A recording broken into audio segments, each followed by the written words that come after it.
halfway down the front steps. "Well, what did your mom say?"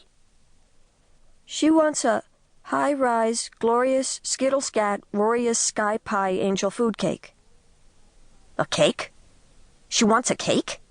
She never eats cake. She's always dieting." "I'm just telling you what she told me." "Tell me again." "She wants a high-rise, glorious Skittle Skat Roarious sky pie angel food cake." Dad whipped out his daily reminder notepad and scribbled down the name. Then he tucked the notepad into his shirt pocket and smiled at me. "Thank heaven that problem's settled. I'll call Capital Bakery and put in an order." "You can't order this cake," I said, "and it's not in any cookbook, and it's made with a secret ingredient, and only my great-grandmother knew the secret." Dad threw up his hands and went off to buy Mom a bathrobe. Let me tell you about my great-grandmother. She had a grand piano and a house full of books. She loved to play the grand piano and read. Sometimes she did both at the same time. Whenever my great-grandmother ran across some interesting item she wanted to remember, she copied it into a leather-bound notebook. She filled 32 leather-bound notebooks, all titled Ledger and numbered like an encyclopedia. When she died, she willed me her grand piano, which I can have when I grow up, and her 32 notebooks, which I can have any time I want them. For a long time, I didn't want them, but I couldn't throw away a gift from my great-grandmother, so I put them in the big box of dreadfuls in the cellar. Let me tell you about that box. The big box of dreadfuls is full of stuff we don't want, but we're afraid to throw away.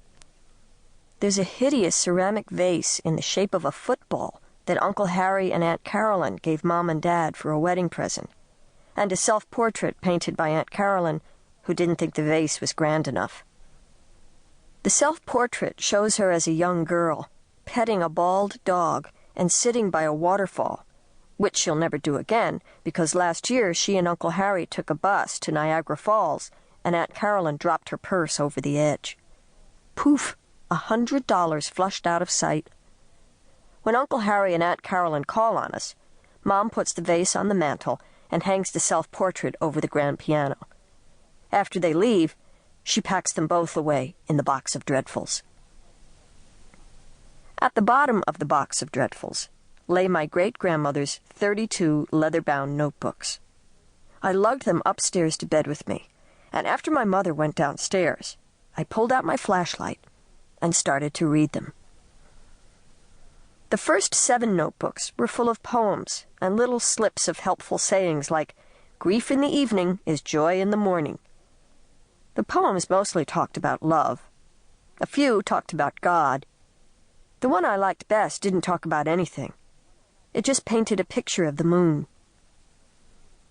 The moon was but a chin of gold a night or two ago, and now she turns her perfect face upon the world below. And what a privilege to be but the remotest star, for certainly her way might pass beside your twinkling door.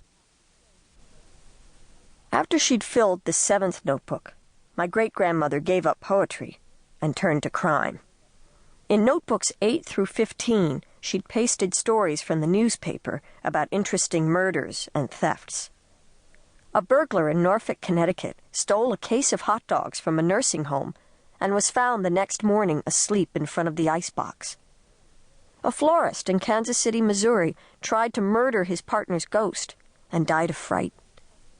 A schoolteacher who discovered she could be in 2 places at once robbed a bank in Toledo while her better half was teaching algebra to 10th graders in Cleveland. I forgot all about the high-rise, glorious Skittle Skat Roarious sky pie angel food cake until I picked up Notebook 16. It was titled Recipes. All the recipes had names that sounded as if my great-grandmother had invented them. Stout cake, delicate cake, drop cake, plain cake, Lady Baltimore cake, porcupine icebox cake, pyramid cake, quick cake, cheap cake, imperial sunshine cake. On the second to the last page, I found angel food cake, ordinary.